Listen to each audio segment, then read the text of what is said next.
nanoscale mats that reveal unsafe material with a mere swipe of a cloth, to mini trackers that uncover pollution problems in our water supply. Researchers are exploring the power of the next frontier, nanotechnology.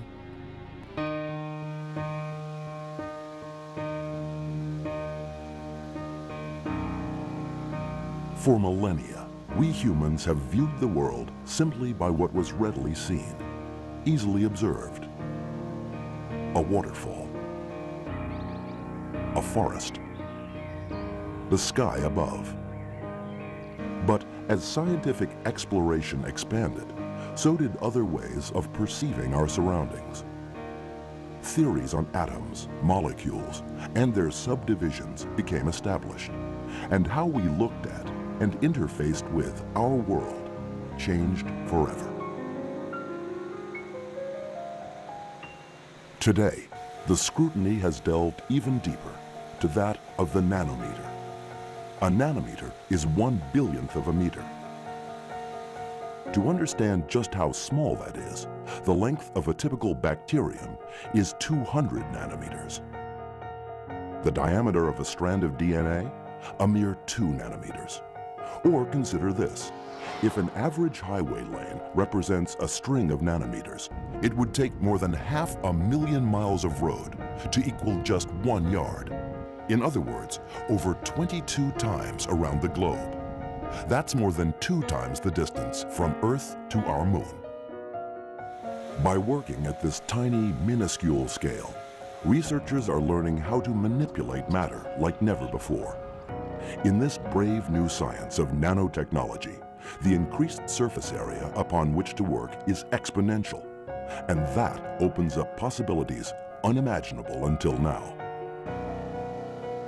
In the next half hour, we'll venture into this new frontier of nanotechnology. CSR EES-funded researchers are just beginning to understand its potential power for reshaping our future. And now,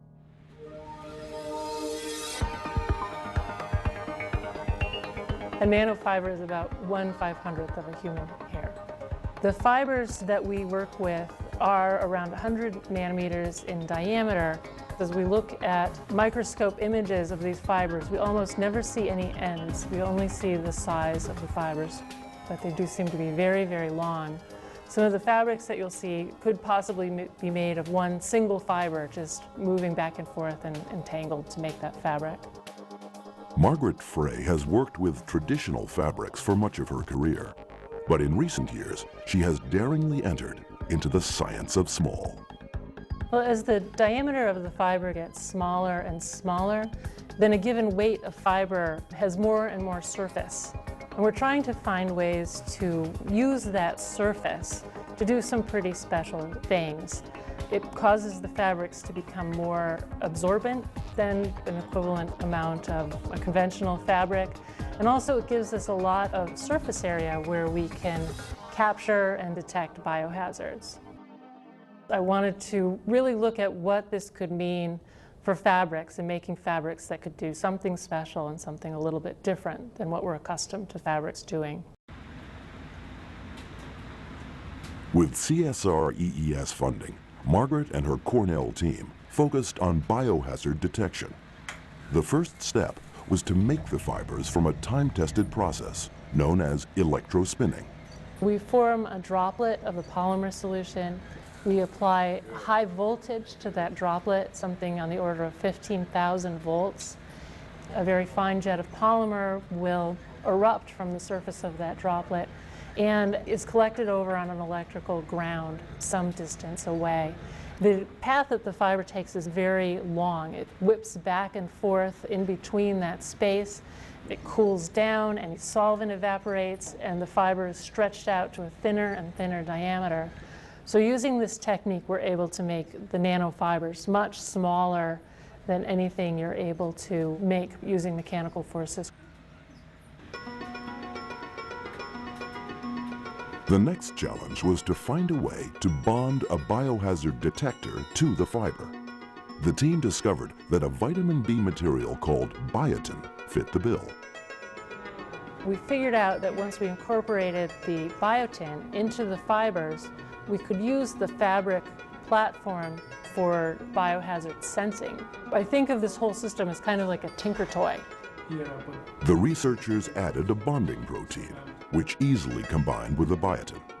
This mix of materials proved successful in rapidly detecting E. coli bacteria in lab experiments. Detecting that E. coli for the first time was definitely a great day. We actually showed this does work. There's places where contamination is a critical issue that needs to be identified very rapidly. For example, transmission of infections in hospitals. So if you have a hospital room that's had a contagious patient in it, perhaps the supervisor of the cleaning crew could go through behind them, sample all the surfaces, and confirm that they're no longer able to detect anthrax or sepsis or pneumonia in that room, and it's ready for the next patient to go into and not worry about contracting a new disease while they're in the hospital. Possibly quality control in food packaging, where you're processing vegetables or really almost any kind of food, and you could work out a system for sampling surfaces and then confirming that, oh, no, we've got some form of E. coli present, or no, we don't. Supercloth could also help identify germs in the home. For instance, salmonella from chicken or other foodborne bugs could easily be detected in the kitchen by a mere swipe of the cloth. Having a rapid yes-no response and the possibility that this could be done by just the general public and not someone with training in biochemistry is another goal for this project. The Cornell team wants to develop the fabric so that it would reveal a bright color upon identifying an unsafe bacterium. Right now it's a two-step process. One is collection, one is detection. But ideally we could move that to a one-step process, that the color would develop on capture of the target material. And we don't think that's going to be easy, but we do think it's going to be possible. Detecting pathogens has definitely been possible, but by incorporating this nanotechnology, we've got something that's very small, very portable, able to do a lot of work on a very small platform, a little piece of fabric, the end of a Q-tip, something like this. This interface between putting together the fiber science and the biological science has been one of the really exciting challenges in this project.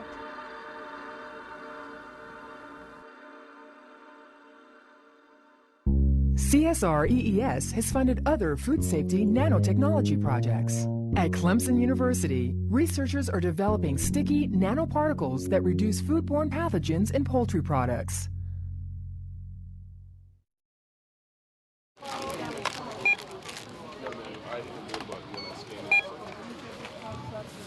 It was in 1948 that two university students developed the first barcode. In the last 60 years, this innovative identification system has infiltrated everyday life, from retail stores to industrial documentation. But in the science of small, barcodes are taking on a totally new shape, one undetectable by the human eye. DNA barcodes are very, very small. They are nanoscale. So a typical barcode, one molecule probably is around 50 nanometers or smaller. And 1 nanometer is 1 billionth of meter. These particles are so small that Dan Luo and his colleagues can only see them with sophisticated laboratory machines. Working at the molecular level, the team is building color-coded probes, synthetic tree-shaped DNA, capable of tagging pathogens in the human body. And these disease detectors go far beyond the world of medicine. There's many agricultural applications. For example, you can use that to potentially diagnose the infections in a farm, and you can use nanobarcodes to trace the bacteria in a compost. It's very much like the barcodes you see in grocery stores. At the heart of this technology is Luo's ability to master the structure of DNA. By synthesizing 3 single strands, each complementary to one of the others along half its length, the researchers have created a Y-shaped DNA. It took us a whole year to get the sequence right for the Y-shaped DNA. The next step was to build a tree-shaped DNA that is nanoparticle friendly. Each different color here represents a Y-shaped DNA. The bonding of these elements is made possible by using an enzyme, a protein that accelerates chemical reactions. And that's the power of our nanobarcode. We utilize the enzyme to do the connection. Enzyme has been evolved billions of years to do that work. So it's a very, very efficient process. That's the process that actually also happens inside our body or in any living organisms. So for nanobarcode, we are going 2 different directions. One direction, we want to enhance the sensitivity. In particular, can we do one molecule detection? That will be the ultimate sensitivity. The other direction is trying to make a portable detector so that we don't have to send a sample to the lab to make the detection. Rather, we can do the detection in the field, or in a farm, or on the bedside of a hospital, or in a local environment.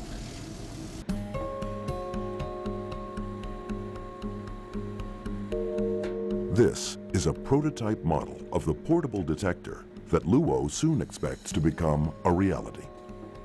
Ultimately, it will interface with either a laptop or PDA. Then you can detect right in the battlefield, for example, or in the farm, what caused the infection. And then you can make a decision right there. You don't have to wait. It's giving us much more potential and many more opportunities to find the new materials and the new devices. We're trying to make materials out of DNA that are robust, efficient, low cost, and ultimately can be used by people.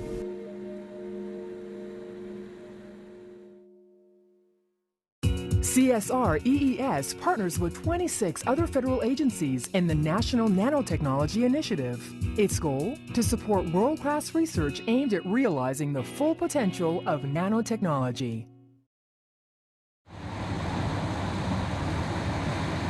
Zein is a protein that you find in corn kernels. It is normally left behind after the corn is used for fermentation to produce ethanol or to extract starch. Zein has been known for a very long time. In fact, it was one of the first proteins that was thoroughly studied back in the early 1900s.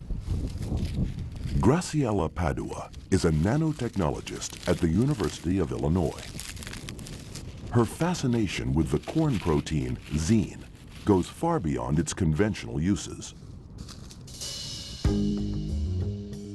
This yellow, granular wonder has been used in making biodegradable plastic film for the food industries, for coatings to lock in flavors of nuts or raisins, and for pills in the pharmaceutical industry. But it is zein's unique molecular structure that is key.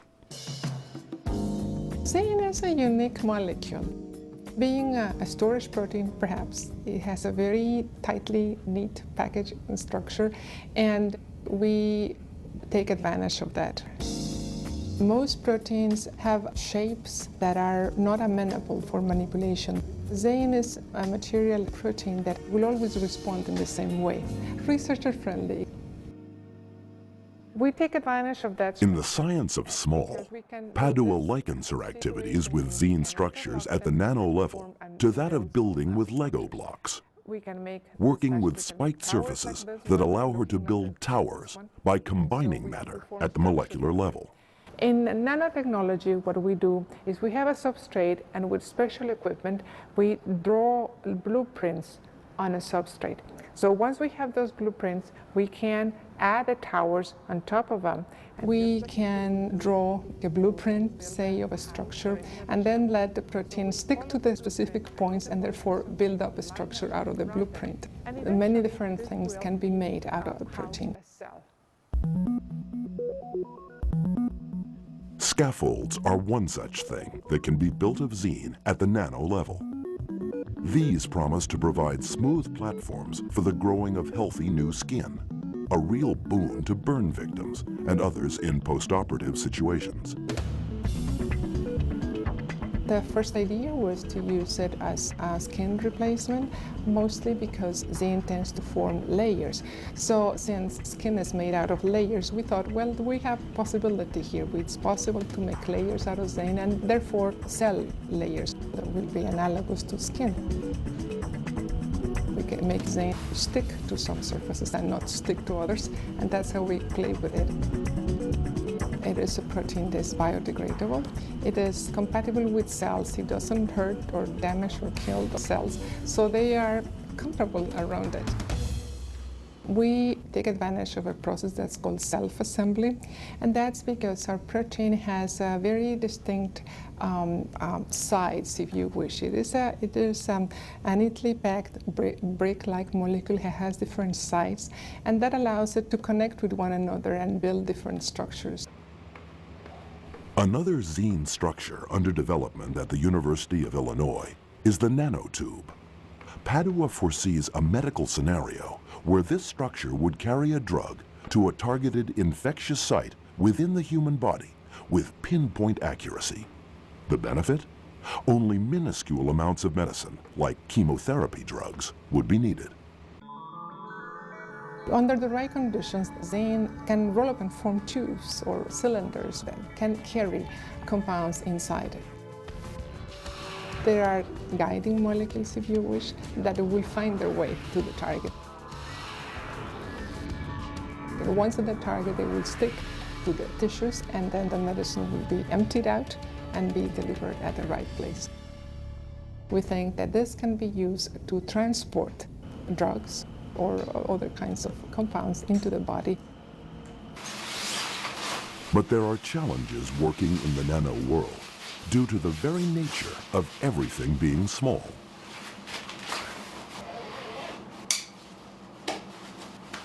A speck of dust, when you're talking about nanoscale, it is a huge boulder or mountain. So yeah, of course, that will ruin anything. We use clean rooms to make sure that all the dust is out of our environment so we can look at the molecules. We are talking about instruments that have very high precision, few nanometers in depth. The University of Illinois team uses the powerful atomic force microscope, a scanning probe that allows researchers to work in a three-dimensional nano environment. The possibility to manipulate matter and molecules to form a specific outcome.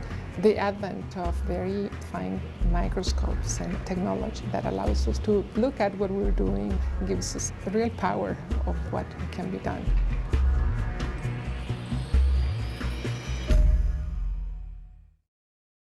By 2015, the global impact of products where nanotechnology plays a key role will be approximately $1 trillion annually and will require a highly trained workforce of 2 million people.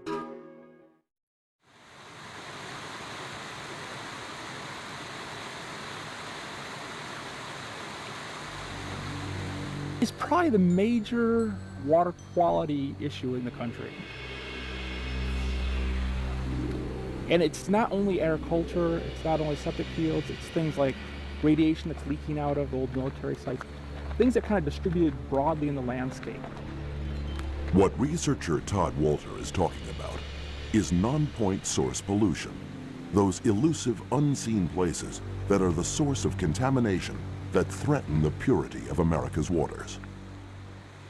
What would be great is if we could find those sources, if we could take the non-point part out of the equation. Scientists have for a long time tried to trace pathways in the environment.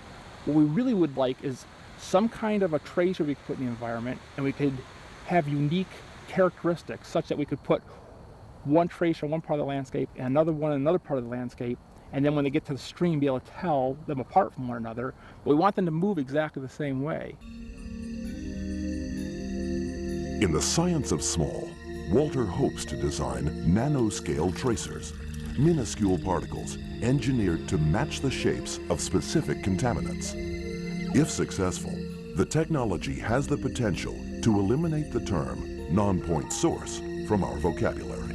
So nanotechnology gives us the ability to precisely control how these particles behave in the environment. It also gives us the ability to make those unique labels that allow us to tell one particle from another particle. It's really that control that at very, very small scales that nanotechnology brings. So what's the surface property of the sand? Dan is really the designer of these nanoparticles. Barcodes, of course. Researcher Dan Luo collaborated with Todd on the non-point source pollution problem. Much easier. His nano barcode technology allows the scientists to track the particles through the environment. We want to overcome this no-point problem. So using barcodes, we can identify multiple points simultaneously from downstream. Okay. Because there are so many different places can contribute to the pollution. And in order to separate them and distinguish them, you need a tool such as a barcode to detect them.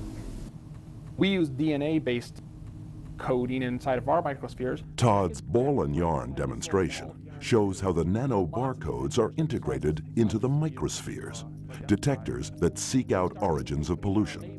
One of the things that we've been able to do with nanotechnology is actually embed tiny little pieces of paramagnetic material, basically iron, inside these little spheres or little tracers, and then we can use magnets to actually pull them out of there.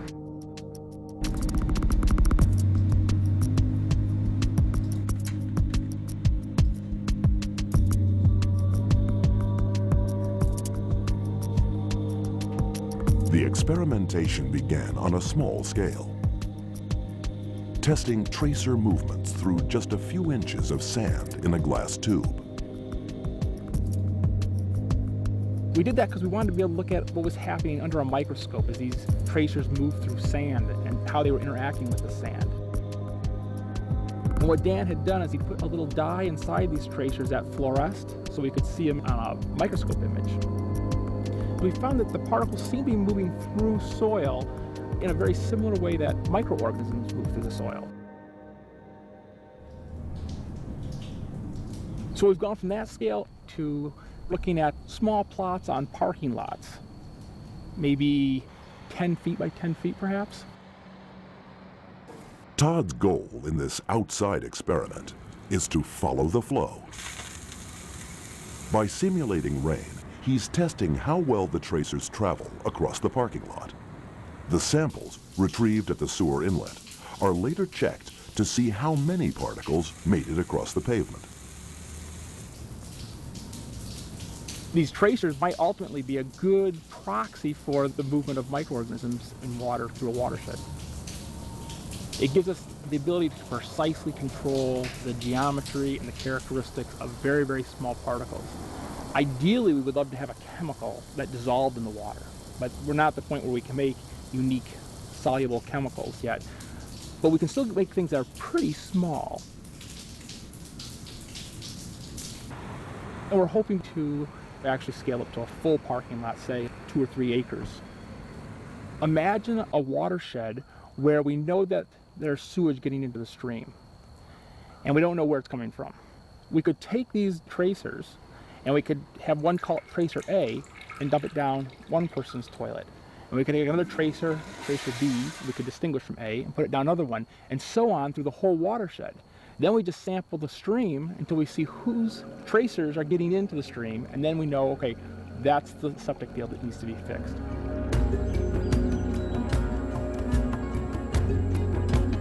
We've already been approached by the town of Ithaca to do this for some watersheds where they have some leaky septic tanks. It's going to not only revolutionize very applied problems like finding pollution sources, I think scientists will be able to ask new questions about how water and material moves through the landscape that they haven't been able to ask because we didn't have tools like this to use.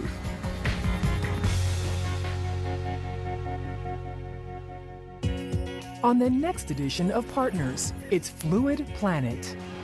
The importance of water in the 21st century is paramount.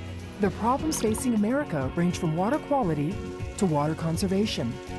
And as populations expand, the pressures on this life-giving resource increase exponentially. Land-grant universities are meeting the challenge